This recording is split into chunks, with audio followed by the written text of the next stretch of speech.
Lintas waktu, gadis hanya melemparkan sisa makanan ringan. Itu diberikan kepada seorang pria tua dari zaman dahulu kala. Siapa dia? Tetapi dia menemukan. Orang tua itu sama sekali tidak bisa melihatnya. Jadi, dia mencoba berbicara lagi dengan orang tua itu. Siapa yang bisa mendengar saya berbicara? Kemudian, dia pun melemparkan obat modern dan makanan. Semuanya kepada orang tua itu. Dan memperingatkannya, untuk berhati-hati di jalan pengasingan yang akan datang. Harus sangat berhati-hati. Petugas pengawal, orang tua itu langsung merasa terkejut. Dan mengira itu adalah kekuatan misterius. Tanpa disadari, gadis itu sebenarnya hanya seorang penggemarnya. Ternyata, gadis itu adalah pemilik supermarket abad ke-21. Favorit adalah mengikuti seorang pejabat bersih dari generasi sebelumnya. TV Lu Gelao. Tuan Du mengabdikan hidupnya untuk rakyat. Hanya karena dia berusaha keras untuk meyakinkan raja yang bodoh untuk menghentikan pemilihan. Akhirnya dianiaya oleh Kaisar Anjing, yang mengakibatkan kematian tragis di jalan pengasingan. Jadi, gadis itu hanya dengan marah berkata, asalkan saya bisa masuk ke dalam televisi, saya pasti akan memotong Kaisar Anjing ini dan memberikannya kepada anjing. Tiba-tiba, saat suaranya baru saja jatuh, dia tiba-tiba disedot oleh kekuatan misterius ke dalam televisi. Dan saat muncul kembali, dia menyadari bahwa dia benar-benar telah melintasi waktu. Luger terluka parah pada malam sebelum pengasingan. Selain itu, sistem juga memberitahunya bahwa tidak ada orang di dunia ini yang bisa melihatnya. Hanya orang tua Luke yang bisa mendengar suaranya. Dan misinya adalah untuk memastikan keamanan jalan pengasingan Tuan Lu. Maka, dengan cepat tiba hari berikutnya. Di bawah perawatan obat modern gadis itu, Luger tua tidak jatuh. Sebelum berangkat, rakyat sangat bersemangat dan ingin menyelamatkan dia yang seumur hidupnya untuk rakyat. Namun, dia tidak ingin membebani rakyat. Dengan membawa keluarganya, dia pun memulai jalan pengasingan yang penuh dengan krisis. Di sisi lain, gadis itu berpikir bahwa keluarga Tuan Lu saat pengasingan sangat kekurangan adalah makanan yang praktis dan bergizi. Maka, tanpa ragu dia bertanya kepada pemilik supermarket dan membeli 300 onigiri. Berapa banyak 300? Tante kecil, apakah kamu berkata jujur kepada paman? Paman sudah banyak membaca novel. Sekitar 300 onigiri sudah siap. Saat itu, orang-orang di jalan Liu Fang juga sudah tiba saatnya untuk makan. Namun, menantu kedua yang terbiasa dengan makanan halus sama sekali tidak bisa makan roti pipih yang keras seperti batu. Namun, saat Tuan Lu merasa sangat bersalah, gadis itu tiba-tiba datang dengan sepeda 3 roda. Lintas waktu ke sini. Dia mengatakan bahwa dia membawa beberapa makanan untuk mereka, tapi perlu ditutupi dengan pakaian. Tuan Lu segera melepas pakaian putra ketiga. Kemudian putra ketiga melihat pakaiannya melayang di udara, perlahan-lahan berubah. Dia bahkan mengira ada hantu di siang bolong. Yang lebih menakutkan adalah, ayah bahkan berbicara kepada udara, mengucapkan terima kasih kepada leluhur. Segera mengira ayahnya juga gila. Ayah, jangan terlalu bersedih. Tubuh itu penting. Hari-hari masih panjang. Kami tidak menyangka detik berikutnya. Dia melihat, di dalam pakaian ternyata penuh dengan makanan. Di sisi lain, menantu kedua masih meluapkan ketidakpuasan. Menurutku, kakak Lu sudah tua. Tidak seharusnya menghalangi raja tua untuk memilih selir yang merugikan mereka. Sekarang hanya bisa makan barang-barang ini. Namun saat itu Jin berkata, putra ketiga justru mengantarkan onigiri. Katanya itu adalah kiriman dari orang penting ayah. Sementara menantu kedua, meskipun di permukaan masih menyalahkan semua orang, tapi hanya dengan satu gigitan, onigiri nasi emas yang harum, dia segera melepaskan semua keluhannya. Namun, putri menantu kedua baru saja selesai makan onigiri. Perutnya mulai sakit. Menantu kedua langsung marah lagi. Aku bilang, keluarga Lu jatuh ke keadaan seperti ini. Akan ada juga para dermawan yang membantu Anda. Pasti tidak memiliki niat baik. Tidak mungkin, tetapi baru saja dia selesai berbicara. Gadis kecil langsung pingsan. Sekarang menantu semakin cemas. Saat itu, Tuan Lu teringat ramuan ajaib yang diberikan makhluk abadi kepadanya semalam. Jadi, dia segera meminta putra-putranya untuk menyiapkan altar, menyalakan dupa. Dia ingin memanggil makhluk abadi untuk turun lagi. Anak kedua yang cemas menganggap ayahnya bingung. Dia sama sekali tidak percaya bahwa ada makhluk abadi. Namun, putra ketiga teringat adegan tadi. Yuan memilih untuk percaya pada ayahnya. Jadi, dia segera merebut sisa uang perak yang ada, membeli dupa dan persembahan. Kemudian, gadis itu melihat dari televisi, melihat momen Tuan Lu berdoa. Makhluk abadi dari keluarga Lu hadir. keturunan Lu Jie memiliki permohonan penting. Kami menyalakan dupa untuk Anda. Memohon agar makhluk abadi menunjukkan kekuatan. Gadis yang melihat adegan ini segera berencana untuk membawa obat dan melintas waktu ke zaman kuno. Namun, baru saja keluar, dia hampir saja disiram cat. Ternyata, kakek gadis itu pernah menjadi anggota tim keamanan. Pernah secara langsung menangkap anak pembunuh dari pihak lawan, masukkan ke penjara, dan juga dijatuhi hukuman mati. Namun pihak lawan tidak masuk akal menganggap bahwa kakek gadis itu yang membunuh anak mereka. Seringkali tanpa bicara dua kata, langsung datang ke supermarket untuk merusak barang. Namun kali ini, ketika mereka bersiap untuk menghancurkan televisi, televisi tiba-tiba mengeluarkan kilat, yang membuatnya terbelah menjadi arang hitam. Saya bergegas untuk menyelamatkan orang, hal yang berkaitan dengan nyawa manusia. Jika kalian berani menghalangi saya lagi, terburuknya, ikan mati jaring putus. Selama kami ada, kalian tidak akan bisa mengganggu Xiao Gu. Melihat tetangga-tetangga melindungi gadis itu, pihak lawan pun pergi dengan marah. Di sisi lain, menantu kedua melihat putrinya tidak sadarkan diri, langsung berlutut di depan para petugas, memohon kepada petugas untuk meminjam sedikit uang, untuk membeli obat bagi putrinya. Namun para petugas telah menerima permintaan dari raja secara diam-diam, harus menghina Tuan Lu dengan baik di jalan. Maka para petugas menyatakan ingin meminjam uang, kecuali Tuan Lu disuruh berlutut kepada mereka, melihat makhluk abadi yang tak kunjung datang. Sementara cucunya dalam keadaan hidup atau mati yang tidak jelas. Lu Gelao, seorang pria dengan karakter yang pantang menyerah sepanjang hidupnya, hanya bisa melepaskan semua harga diri. Cepat berlutut, saya berlutut. Ayah tidak boleh. Ayah, saudara-saudara, apakah kalian melihatnya? Terkenal di istana, Tuan Lu. Mereka juga memberi kami hari untuk berlutut. Iya, berlutut, berlutut, berlutut. Ayo berlutut, cepat berlutut, cepat berlutut, saya berlutut. Ayah tidak bisa berlutut.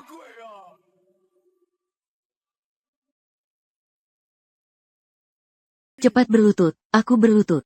Ayah tidak bisa berlutut.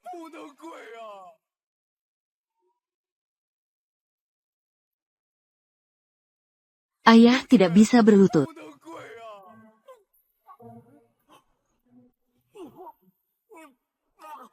Siapa yang melempar saya? Siapa yang melempar saya? Siapa-siapa? Untungnya aku sempat. Siapa yang menghancurkan?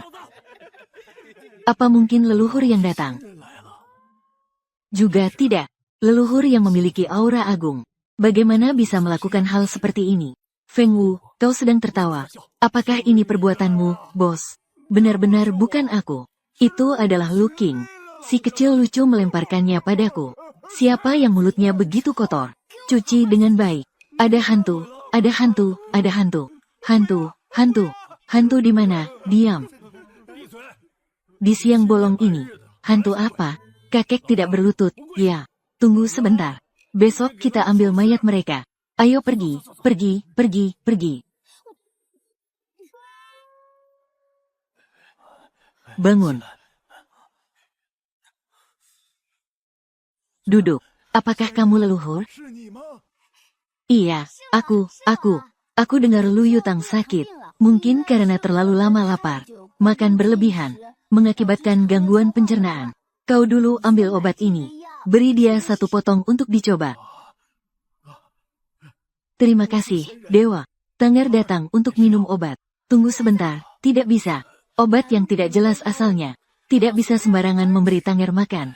Tanger adalah cucu saya. Apakah saya akan mempertaruhkan nyawanya? Jangan bercanda. Siapa yang tahu niatmu yang sebenarnya? Situasinya mendesak. Saya menjamin dengan nyawa saya. Ayah, Anda. Ayo berikan kepada anak itu. Ayah sudah memakannya. Ayo, ayo, makan, makan, makan. Sudah bangun, sudah bangun. Tanger, kamu sudah bangun. Bagaimana perasaanmu? Ibu, perut Tanger sudah tidak sakit. Tanger ingin buang air. Mau buang air, ya? Ayo, ayo, pergi buang air. Yaner, oh, tanganmu terluka. Tangannya terluka. Cepat gunakan ini untuk disinfeksi. Obat leluhur sangat berharga.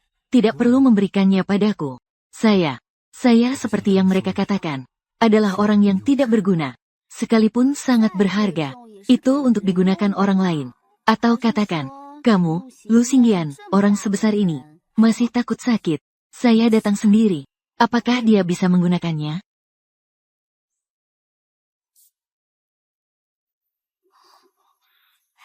Dia benar-benar bisa menggunakannya.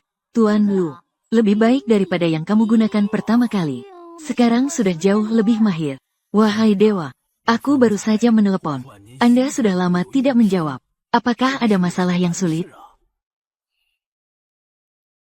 Sistem. Apakah hari ini kamu yang membantu? Bukan membantu. 1 kali kejutan listrik. Biayanya 400.000. Sudah dipotong dari kartu bank. Saldo di kartu tidak cukup. Anda sekarang masih berutang. Sistem 200.000. Apa katamu? Tuan rumah, jangan terburu-buru. Setelah diperiksa, pakaian yang dikenakan Lu Xingyan, jika disimpan dengan baik, ambil yang modern. Perkiraan nilai 5 juta. 5 juta. Tapi, dia baru saja pertama kali bertemu dengannya, mengambil pakaiannya. Apakah ini tidak pantas? Tapi dengan tubuh Lu Xingyan, jika tidak ada pil pencuci sumsum, takutnya tidak bisa bertahan lebih dari setengah bulan. Menyelamatkan 1 nyawa, lebih baik daripada membangun stupa 7 tingkat. Saya tidak bisa mengabaikannya. Tuan Lu, bisakah kamu mengambil jubah anakmu? Berikan saya sebentar. Bisakah meminjam mantel anakmu? Pinjamkan saya sebentar. Itu tidak bisa begitu. Leluhur menyelamatkan nyawa seluruh keluarga saya. Itu memang ingin nyawa generasi muda. Generasi muda juga tidak akan membantah. Bagaimana bisa meminta pakaian yang sudah digunakan? Bukankah ini menghina leluhur? Menghina itu adalah... Saya hanya melihat dia. Tubuhnya cukup lemah. Ingin memberinya sedikit kebahagiaan kecil. Tabib pernah berkata, tubuh saya, bahkan Dewa Agung, juga sulit untuk diobati. Apakah leluhur benar-benar memiliki cara? Kebaikan dan jasa besar leluhur. Keluarga Lu pasti akan membalas. Yaner, cepat datang. Lepaskan pakaian.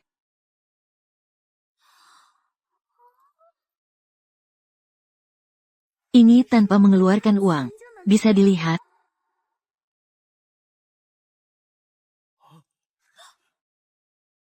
Saya pergi. Saya bisa mengambil barang dari jarak jauh sekarang. Harga pil pencuci sumsum adalah 1 juta. Pengguna telah mengonfirmasi pembelian. Sekarang pengguna berutang. 1.200.000. Baik. Semoga ini berguna. Tuan Lu, berikan ini padanya untuk diminum. Yaner, cepat minum. Tidak boleh ada yang tersisa.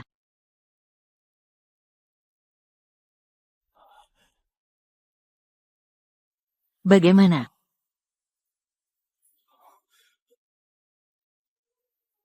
Terima kasih, Ayah. Anakku merasa jauh lebih baik. Itu bagus. Terima kasih kepada leluhur. Itu bagus. Sekarang saya, terjebak utang. Harus segera mengambil pakaian ini. Kembali, menjualnya. Apa yang sedang terjadi? Pakaian saya yang baik-baik saja. Kenapa bisa menjadi setumpuk kain robek? Karena jarak waktu. Hampir 1000 tahun. Barang-barang juga terpengaruh. Artinya, saya tidak hanya tidak mendapatkan 5 juta. Sekarang saya bahkan sudah berubah menjadi seorang yang terjebak utang lebih dari 1 juta. Mall memiliki fungsi pemulihan artefak. Tuan rumah dapat memilih untuk melakukan pembelian, pergi. Saya ini mengalami. Babi pasir sudah terjebak, kan? Saya sudah tahu. Di dunia ini tidak ada hal-hal baik jatuh dari langit.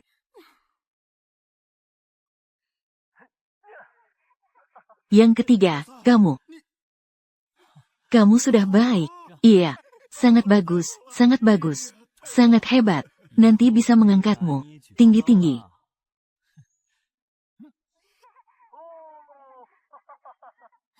Sudahlah. Yoyu, kakek. Saya tidak bisa menyelamatkan kalian dulu. Sekarang, saya telah menyelamatkan seluruh keluarga Lu. Anda juga harus bangga padaku, kan?